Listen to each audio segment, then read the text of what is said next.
Olá pessoal, tudo bem? Hoje nossa aula de História é sobre a nova ditadura e redemocratização. O seu livro, nas páginas 444 e 445. A ditadura militar. De 1964 a 1985. Foram 21 anos de ditadura militar.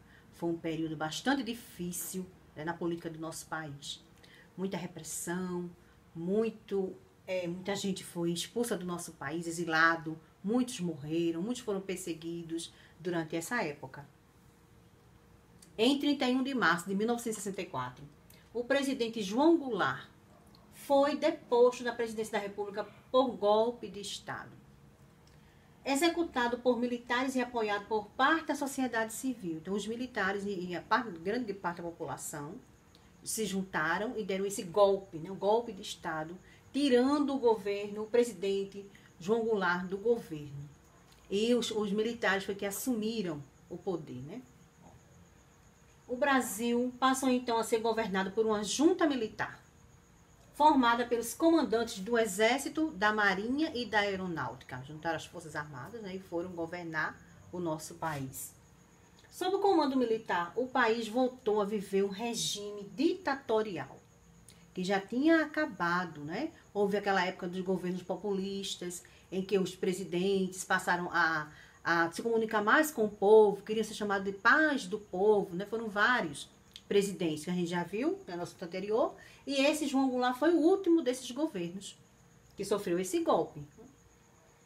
Em 1965, os partidos políticos foram todos dissolvidos. Acabaram-se os partidos políticos, passando a haver legalmente apenas dois deles.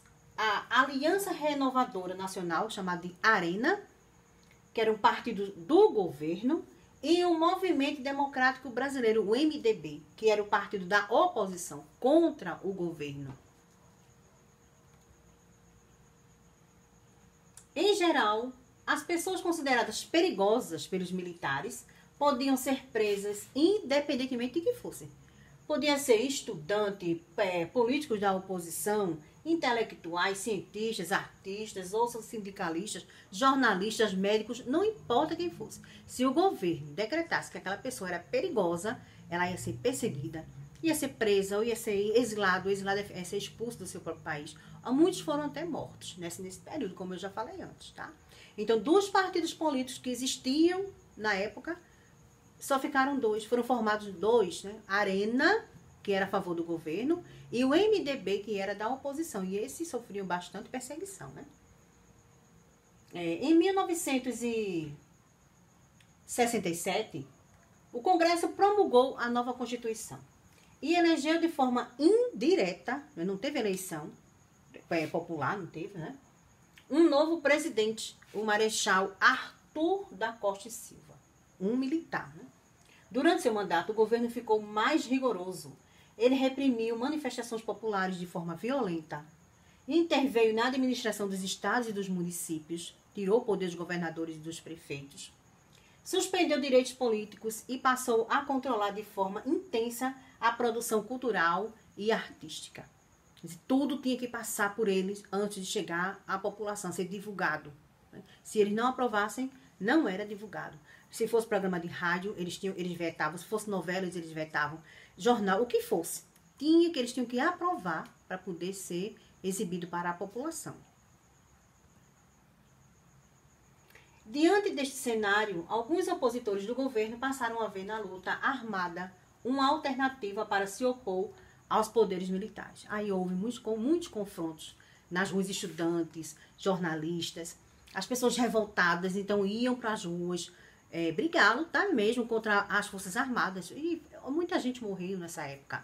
Muita gente foi presa. Até hoje, famílias não sabem onde estão. Os seus entes queridos, seus familiares sumiram. Deram um fim, pronto, acabou. Ninguém sabe onde eles estão, o que aconteceu com eles. Muitos estão desaparecidos até a data de hoje, sabiam disso? Vocês, lógico que não. Talvez seus pais ainda não, porque ainda são jovens, mas seus avós devem lembrar dessa época da ditadura. Vocês podem até conversar com eles, perguntar como foi essa época, que eles devem lembrar, né? Aqui uma imagem Tá vendo aqui, ó, os tanques de guerra passando nas ruas da cidade aqui, ó, no Rio de Janeiro. Isso foi no Rio de Janeiro, isso aqui. A população, tá vendo os militares aqui, ó. E o povo, quem que pode, como a população vai lutar contra tanques de guerra? Não tem condições, né? Foi um período foram mais de 20 anos, 21 anos, nesse processo dessa ditadura militar, que foi um período muito difícil para as pessoas, né? Nessa época aí. Aqui, tanques militares circulando pelas ruas da cidade do Rio de Janeiro, após o golpe de Estado, aqui em 1º de abril de 1964. Assim que ocorreu o golpe, né? Já houve isso aí. Os militares foram para as ruas para reprimir as pessoas. E isso durou bastante tempo. Pronto. Você vai fazer a leitura no seu livro. Esse assunto ele é curtinho, né? Quer dizer, o assunto é extenso, mas são vários tópicos que a gente vai trabalhar aula por aula, tá certo? Aí você faz a leitura aí no seu livro, responde a atividade e manda pra tia, que eu tô esperando, tá bom? Beijinho. Até amanhã.